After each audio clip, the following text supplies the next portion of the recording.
Well, good morning. Warm welcome to City Legal, live streaming from Canberra.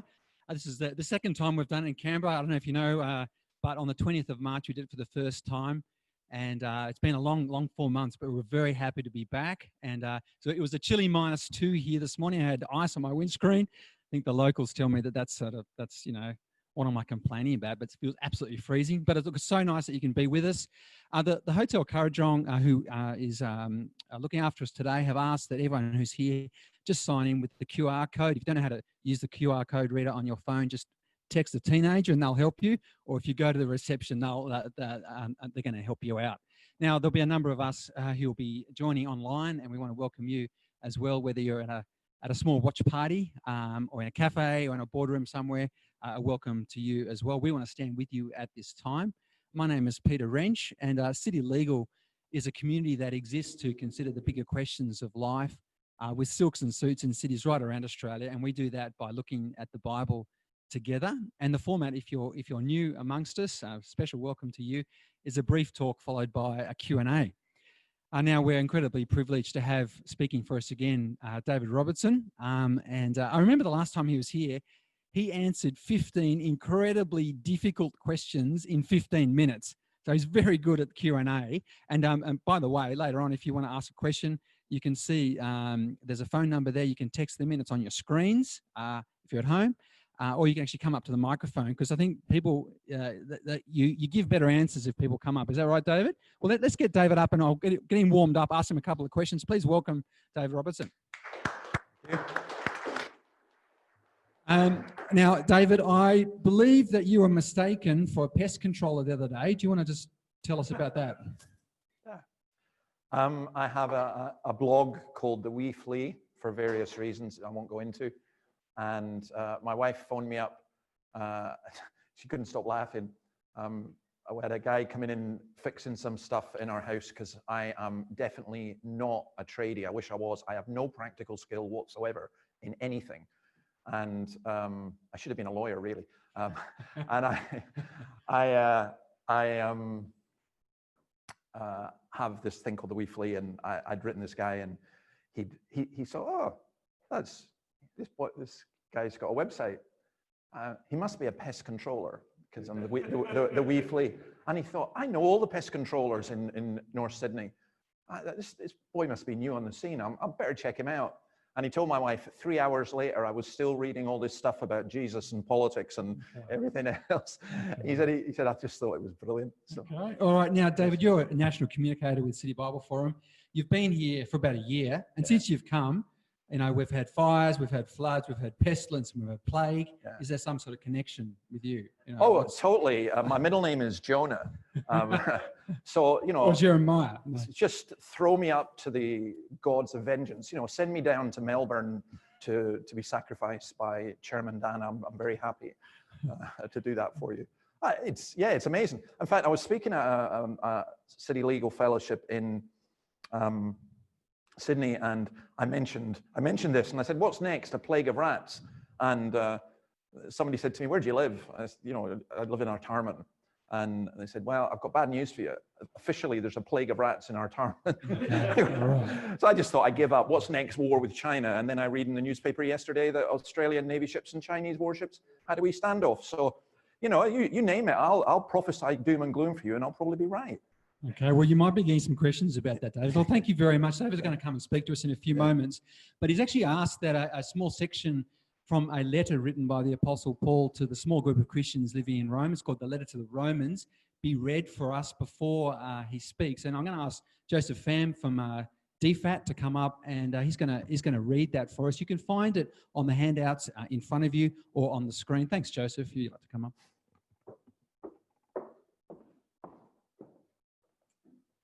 Thanks, Peter. So we turn to Romans chapter 7, verses 7 to 13. What shall we say then? Is the law sinful? Certainly not. Nevertheless, I would not have known what sin was had it not been for the law. For I would not have known what coveting really was if the law had not said, you shall not covet. But sin, seizing the opportunity afforded by the commandment, produced in me every kind of coveting. For apart from the law, sin was dead. Once I was alive apart from the law, but when the commandment came, sin sprang to life and I died. I found that the very commandment that was intended to bring life actually brought death. For sin, seizing the opportunity afforded by the commandment, deceived me, and through the commandment put me to death. So then, the law is holy, and the commandment is holy, righteous, and good. Did that which is good then become death to me? By no means. Nevertheless, in order that sin might be recognized as sin, it used what is good to bring about my death, so that through the commandment, sin might become utterly sinful. Okay.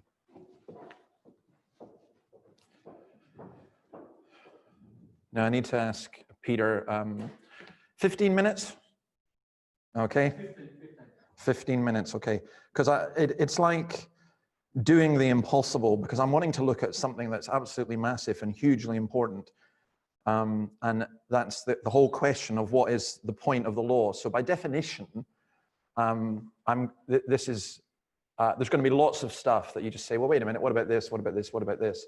And my purpose is to aim to get you to reflect. I think most of you will be involved in law at some point. I actually think that in our society and culture, we do not reflect upon a lot of things sometimes. We just assume. And I know very little about the law, except I do know that Australia is probably the most bureaucratic country I've ever lived in, but I've not been in North Korea. But the law is hugely, hugely important. And it disturbs me a little bit that in Western society, we are underestimating the value of the law as a moral thing as well. So we're going to think about that a bit. I want to read to you something from a book that's 200 years old, written after the French Revolution in the middle of the 19th century by a Dutch historian called Prinsterer. It's called Unbelief and Revolution. He says this, I've been finding this fascinating. The principles of constitutional law had been distorted. Authority had been confused with absolutism and liberty with lawlessness. Constitutions had been debased, morals had been corrupted, and religion with most people had become either hypocrisy or superstition or dead form. Surely the collapse of an edifice thus undermined is inevitable. My view is, without being too grandiose, that if we lose our concept of law and what it is based on, ultimately we're going to lose our civilization. And I think that what Van Prinsterer wrote was hugely important. So bizarrely enough, if you're a lawyer, I actually think you are at the very forefront of Western civilization. And not just Western, I would say in other aspects as well. The rule of law is the mark of a civilized society. Now, we all live by laws.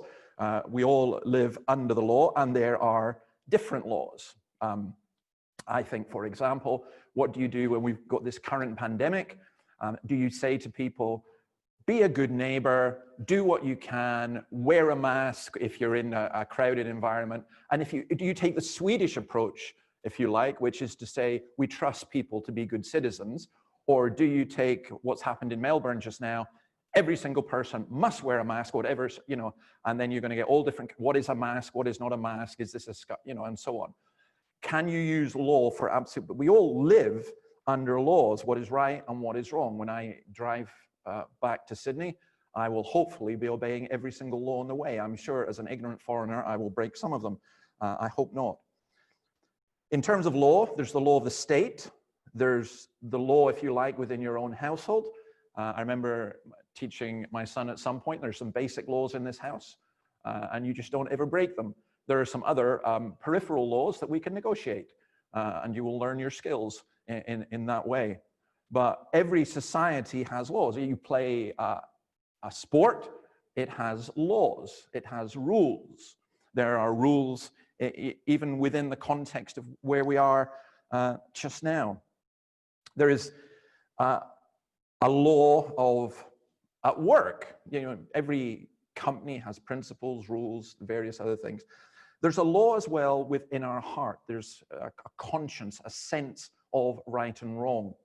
I think it is a fundamental error to assume that human beings do not have an innate awareness of right and wrong. With the exception of very few people, everyone does have that. Now, we read from the book of Romans, Paul in Romans says, look, the Jews have the law that comes, God's law written down in the moral law of the Old Testament and so on at that point. But he said, actually, the Gentiles have the law as well, because the law of God is fundamentally written on people's hearts. And it's extremely interesting that in every culture in the world, there are differences, but basic principles effectively remain the same. In terms of what our laws are based upon, there's one or two people here, I believe, of Greek heritage, and the Greeks and the Scots are remarkably similar because we both claim everything good in the world, and we both claim that the English and the Turks were bad for everything bad. But it's you know, as a Scot, I basically claim that, you know, everything good came from us. I once did a talk to some Americans and said to them, what did the Scots invent? We invented television and the road and the tire and medicine and law and everything else. And what did the Americans invent? String cheese and the nuclear bomb. And they weren't very pleased. But we claim to have invented, or at least some principles of basic law in terms of democracy, particularly a guy called Samuel Rutherford, who was very influential in the American Constitution and who wrote a book called Lex Rex. It's just simply, Latin's a great language to use. It's why so much legal language is in Latin, because it's very Precise. Lex Rex means the law is king. Change the words around, Rex Lex, and it means the king is the law. And that was a fundamental battle that was fought in the United Kingdom with Magna Carta and many other things. And the idea of the law being king is hugely important. I would say in legal terms, if the king is the law, and in this sense we mean if Parliament is the law, then if you are in power, you can change the law to be whatever it is. And in a constitutional democracy, that is a fundamental error. That works, inverted commas, in China and North Korea. It cannot work if you're going to have liberty. So the idea of the law is king, well, where does that law come from? If it doesn't come from the elites, if it doesn't come from the rich and powerful. And that's an idea also in terms of morality. Without an absolute lawgiver, you cannot have absolute laws or even derived laws, because our laws are essentially derived laws. Now, in the passage we read, Paul was speaking about law, and he was talking about our need to be freed from it, need to serve in the new way of the Spirit. And he's using law. And by the way, it's an important principle in understanding the Bible that words sometimes get used with different meanings in different contexts. Again, you know this. Context is absolutely everything. The Bible does actually say there is no God. But the context is Psalm 14, verse 1. The first bit is, the fool says in his heart there is no God. So technically you're right to say the Bible says there is no God. But get context. Context here is hugely important, because what he's basically saying is the law that was given through Moses, which did at that time involve the civil law. It was divided into ceremonial, civil, and moral, but it was the civil authorities who imposed that law. Ultimately, what Paul is teaching here was incredibly radical. He said, you can obey this law all that you want, but you can't. You will never, ever make it. The law does not make people good. I think, by the way, as a general principle in jurisprudence, I think it's important to realize that. You can't make a law that says people should love. You can't make a law that makes people good. What does the law do? Well, if there were no laws, then most of you here would be out of a job. But then no one would break the law, would they? If there's no law, so just take the simple illustration of driving back to Sydney. If there's no law on speed limit, I can't break the speed limits. But who really wants to live in a society with anarchy? That's absolutely impossible. In fact, it is. I would describe it as hell. Is the law, says Paul, the cause of sin and death? In other words, is it a bit like there's a bench outside there and you go out and you're no interest in that bench at all until you see the sign on it that says, do not touch fresh paint? How many people are going to be, because of the law, are going to say, you know, I want to try this? Sometimes making laws, there are those of us who are of such a temperament that we just immediately want to break them just to see what happens. But if there was no law, we wouldn't feel guilty, would we? We'd be better off without law. Couldn't we just all be free and do whatever we want? And that's a bizarre thing within Western society. The thing that's going to destroy us more than anything else is the idea of absolute individual autonomy. I make my own laws. You do that, you live in absolute anarchy.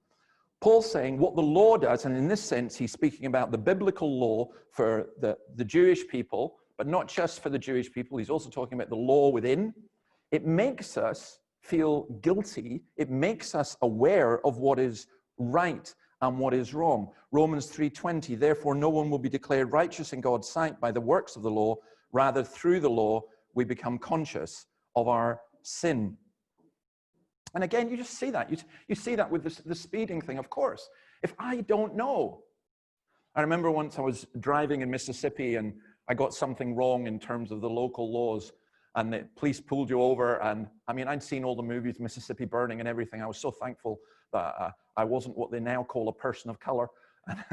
And this guy leaned over at me, where are you from, boy? And I thought, oh, don't shoot me, sir, please. You know, I had all the stereotypes. And he says, you're not from around here, are you, son? And I said, no, I'm not from around here. I'm from Scotland. And his sarge is, let him go, he's Scottish. Ignorance obviously works in some ways. But if you know the law, you cannot claim ignorance. And so I think Paul is saying here, God gives us his law to teach us, to help guide us, to help us understand. Because innately, although we have an awareness of law, sometimes we go against our own consciences. Another interesting thing he says here, which I don't have time to go into, he says the law actually provokes sin. And I mentioned that in terms of certain things, that if the law says don't do it, it can create a desire within us to actually do it. St. Augustine has a famous story of how he, as a boy, he meditated on this. It really affected him, this childhood memory, how he went into a pear orchard and stole some pears. And he said, I did not do it because I was hungry, but my desire was to enjoy not what I sought by stealing, but merely the excitement of thieving and the doing of what was wrong. It is natural for human beings to want things. When it's brought to our attention that certain things we want are forbidden, then by the law, there's a tendency to want them all the more, to set their hearts on them. And incidentally, one of the purposes of the law is to show something which, again, in much of a modern society, people deny, and that is the existence of what the Bible calls sin, what I would call personal evil, wrongdoing, or whatever you want to cause it. I mean, I don't know if in a court you've ever actually argued that something was just evil, but there are things that are evil and that are wicked, and the Bible's teaching is some of that exists within every one of us.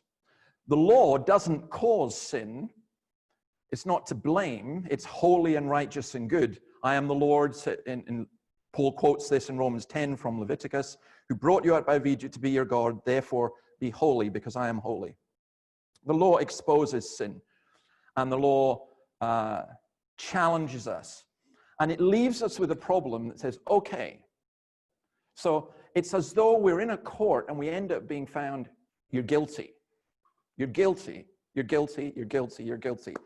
And how do you cope with guilt? I mean, did you say, oh, forget it? Walk free? You can't walk free. That's not how life is. That's not how we are. We are moral, sentient beings. And so we need to be freed from our guilt. And basically, that's the whole purpose of what the Christian gospel is about. Now, the idea of the law of the state, the idea of moral laws, the idea of laws within society, and the idea of a law of God which we can break without breaking the legal. So for example, it would not be illegal for me to commit adultery. I could have invited someone into my room last night. I didn't, by the way, but I could have. And I wouldn't have broken the law of Canberra or the law of Australia. But I would have broken God's law. And that ultimately ends up being a whole lot more serious. Sometimes you end up actually having to break the law of the state in order to keep the law of God. And I think of that in terms of major things. So, for example, during the Second World War, when the Dutch family, the Tenbaums, Corrie ten Boom, when they hid Jews in their attic in Haarlem, they were breaking the law. They would be, and they were found guilty and actually executed for it. But they were right to break the law. There are times when it is right to break the law, but you have to have an awareness of a higher law, which is not yourself. So all those principles come in. So fundamentally, where I come back and I look at this, I want to say, I want to live in a society where there is law.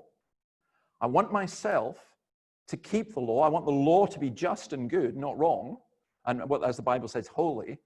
I myself need to keep the law, but I know that I can't save myself by the law. I need more than the law, and that is, of course, where Jesus Christ comes in. But all these things get very, very much intertwined.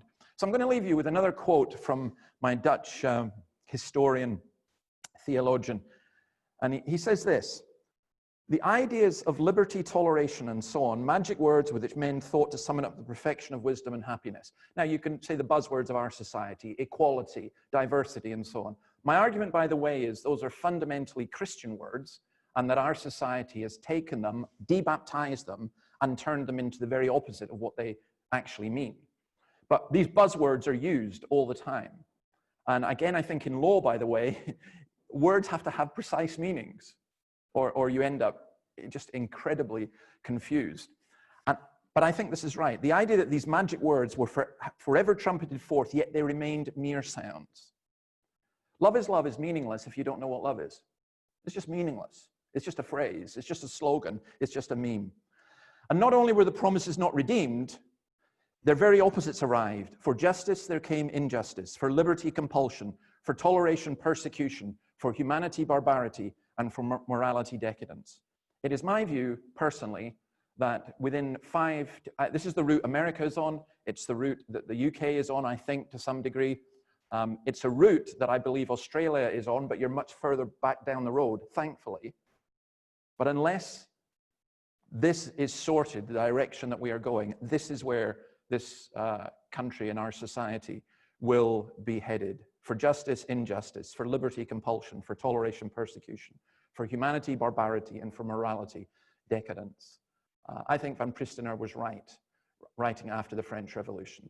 I think what's happening in the West at the moment is pretty well like Maoist, and we are in enormous danger of heading down. The atheist, it's not just me as a Christian saying this, the atheist philosopher John Gray recently had an article in Unheard saying that he thought what was going on in the West at the moment was far more important than the late 1960s, the riots in France in 1967 and elsewhere, and all that stemmed from that. He thinks this is more important, and I agree, because I think it is ultimately about the abolition of law. And we need to return to God, if you like, in terms of our principles, in order to maintain the freedoms and the law on which, or the freedoms on which our laws are based. So, let's leave it there.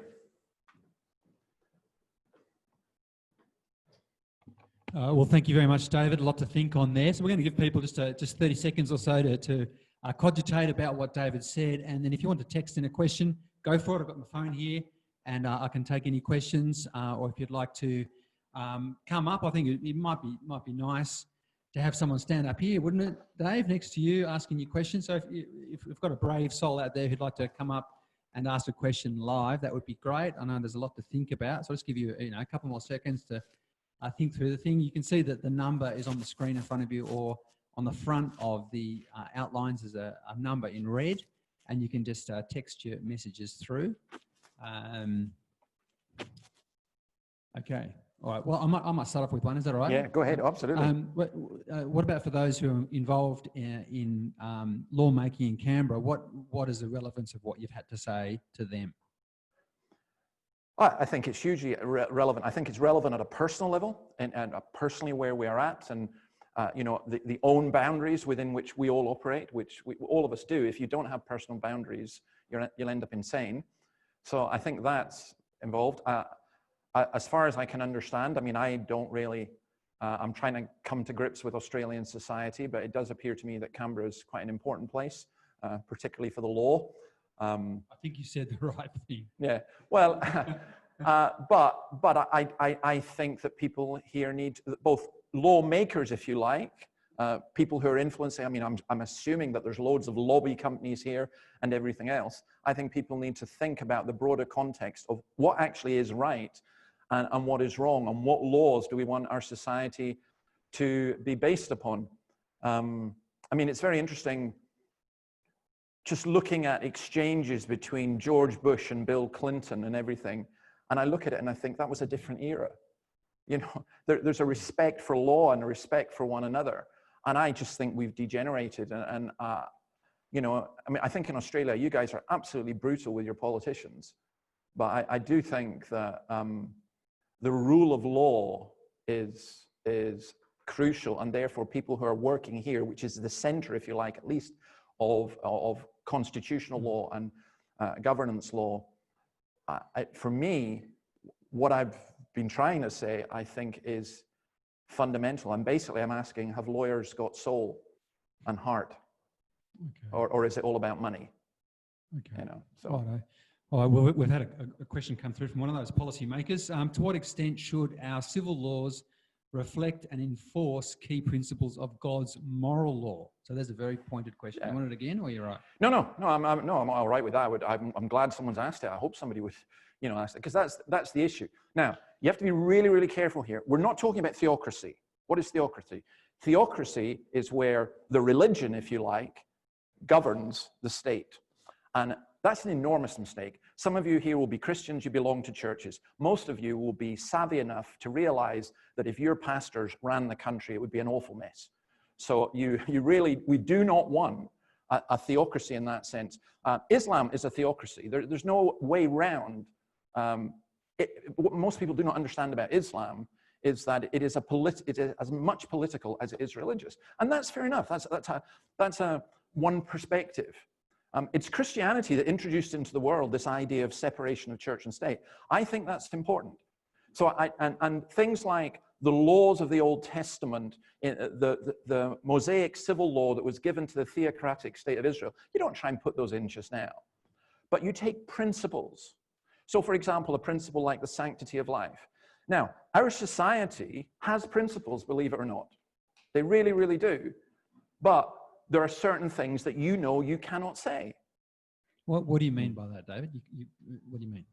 Well, for example, and I would agree with this, if I wanted to say that I believed a particular race was inferior, then, well, let's pick on the poor Greeks. You know, if I was to say, well, I think that the Greeks are obviously a backward people, and no Greek should ever be allowed to be a lawyer. We'd just make that a law. Then, you know, then some of you bizarrely are nodding. What a good idea. That, you know, being racist is wrong, but we've encoded that into law.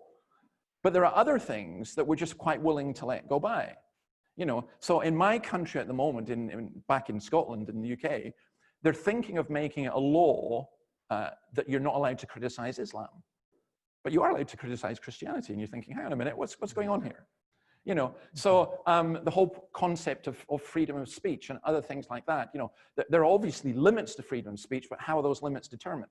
So all laws are based on principles. Mm. If they're based entirely on power, then, as I say, you end up with either a theocracy or you end up with a secular dictatorship. And my view is that's exactly where we will head. Okay.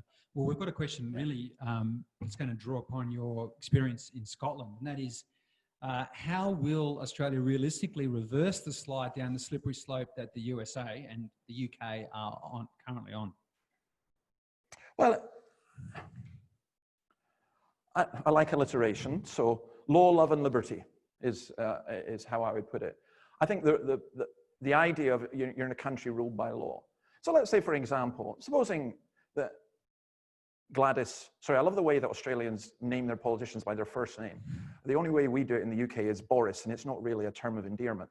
But if Gladys says, if I go home and I hear, Gladys has said you all have to wear a mask, personally, I don't want to do it. I don't like it. I can argue against it.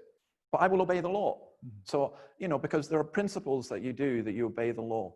But I think liberty, I think it's extremely important to defend liberty.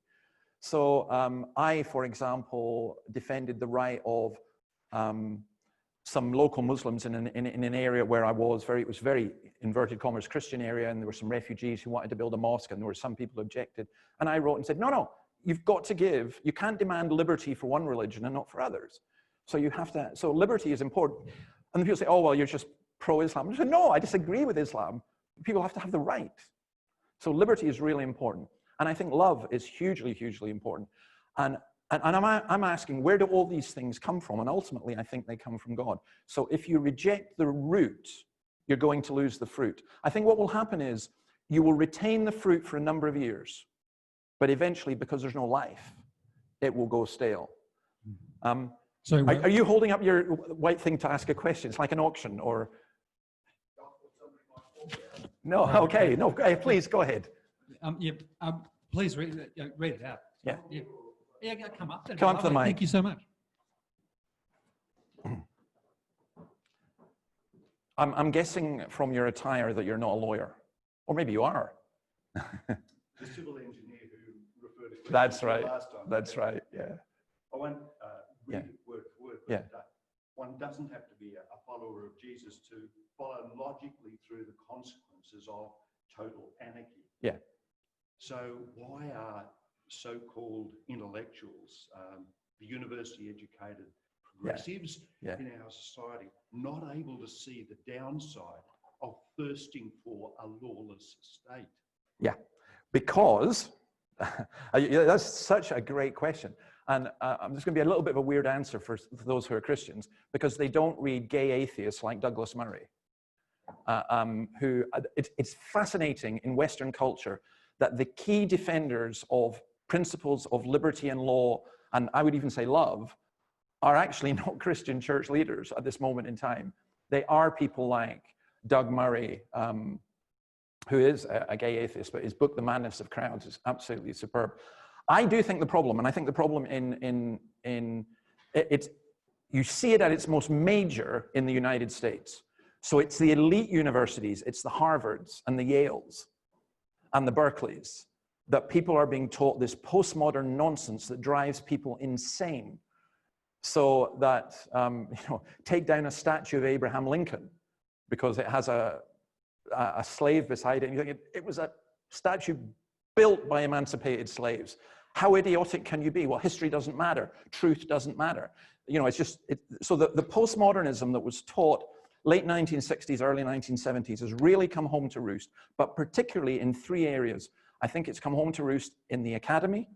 I think it's come home to roost in the big corporations who are about as woke as you're going to get, and just desperately keen to be woke. And the reason for that is because you can be, what's the name, Jeff Bezos, and have your wealth go up 13 billion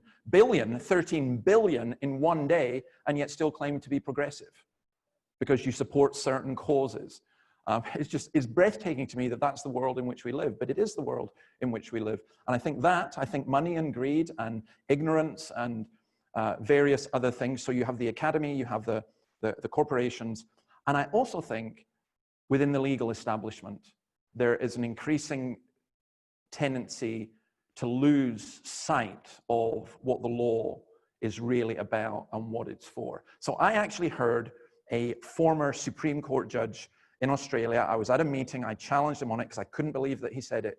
And he said, you cannot practice law without prejudice. And your views coming in, and I just saw that's the antithesis of what law is. That's the antithesis. And I thought, but you are a Supreme Court judge. And he said, I took my politics into court. I was gobsmacked. But I think he was honest. And I think that's what happens. That's like saying that none of us has sin, isn't it? Yeah. Of course we do. Yeah. Thanks, David. Yeah. Thank you very much. I've just got time for one more question that's come through, David, and it's going the other direction. In an Australian society which is increasingly secular, how can you say that we should adopt laws based on Christian principles? Because I'm an intelligent, sentient being, and I want the best for everybody. That's how I can say it, and why I would say it, rather, I think.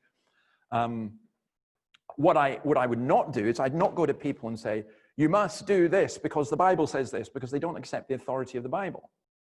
But what I'm saying is I'm trying to work out what is right and what is wrong. And that's very difficult. Why do I think it's wrong to kill somebody who's like my parents, who are over 80?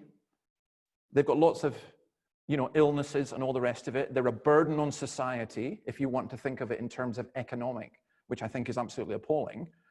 So in a utilitarian society, you might just say, well, let's get rid of them. I can say, well, what about handicapped people? Let's get rid of them. What about a baby who's going to be born Downs? Let's abort them. So why would on what basis do we make our principles? And I'm saying, well, I want laws to be made on foundational, eternal principles of justice, of everything else. Now, the reason we need lawyers is we have to work out how that actually works out in practice. The Bible, for example, doesn't tell you what the speed limit should be. It doesn't tell you what the tax rate should be. And it doesn't tell you that Australia should immediately come back into the British Empire, and like America, and then the world would be saved. I mean, there are people who are mad enough to believe that. It doesn't say a thing about Scottish independence. It doesn't tell you about wearing face masks, but it does give you general principles that the law should be based on. If you do not believe in an absolute law, then the consequences of that are you're going to end up making humans, and it will be wealthy humans and powerful humans and violent humans, you're going to make them the arbiters of law. I'm not saying it's easy, and I'm absolutely not. Please, I hope people don't misunderstand. I'm absolutely not arguing for, let me become, maybe not Archbishop. Yeah, why not? Let me become Archbishop of Sydney. Why, become Archbishop of Sydney, and then I'll tell the government what to do. No, you don't want the church telling the government what to do, but you do want the basic principles of humanity being taught, and you don't want them being taught by postmodern professors of sociology who haven't a clue about what right and wrong is, and who have such a disregard for the law that they themselves, I've met this many times, are inherently messed up. And that's why you get people like Jonathan Haidt. The key social commentators in our culture, in my view, in the Western culture, and also, I would have to say, in Chinese culture, in Hong Kong, for example, are often either atheists who appreciate Christianity and what Christianity has brought, even though they don't believe, or they are Christians who've thought through the implications of what their faith means. And that's what I want to challenge each of us to do. Okay. Well, thank you. We're just about out of time. So please join with me in thanking David for sharing his heart. Thank you. Yeah. Can I say something? I mean, I'm actually deadly serious in what I say, but I realize it's utterly ridiculous to try and cover a topic like this within this space of time. And lots of people may have questions and ideas. I hope my job, I say flea's the wrong word. I feel that I want to be a pebble in someone's shoe to provoke people to think about stuff. And if you ever, if you want to write, contact, if you want to invite me up to Canberra again, I actually, they're quite snobby in Sydney about places like Brisbane and Canberra, but I actually like Canberra, but don't tell anyone. And I'd love to come back, but these are really, really, really important issues, and I do appreciate what you guys are doing. Good. Thank you so much, David. Yes, please thank him again for it. Thank you.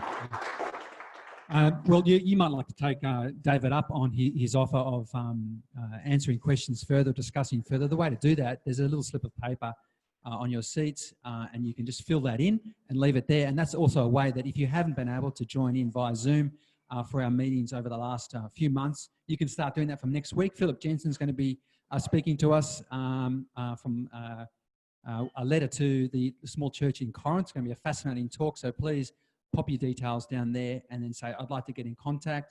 If you'd like to, read the Bible with someone from City Bible Forum, we can organise that as well. So look, thank you so much for being with us today. See you next time.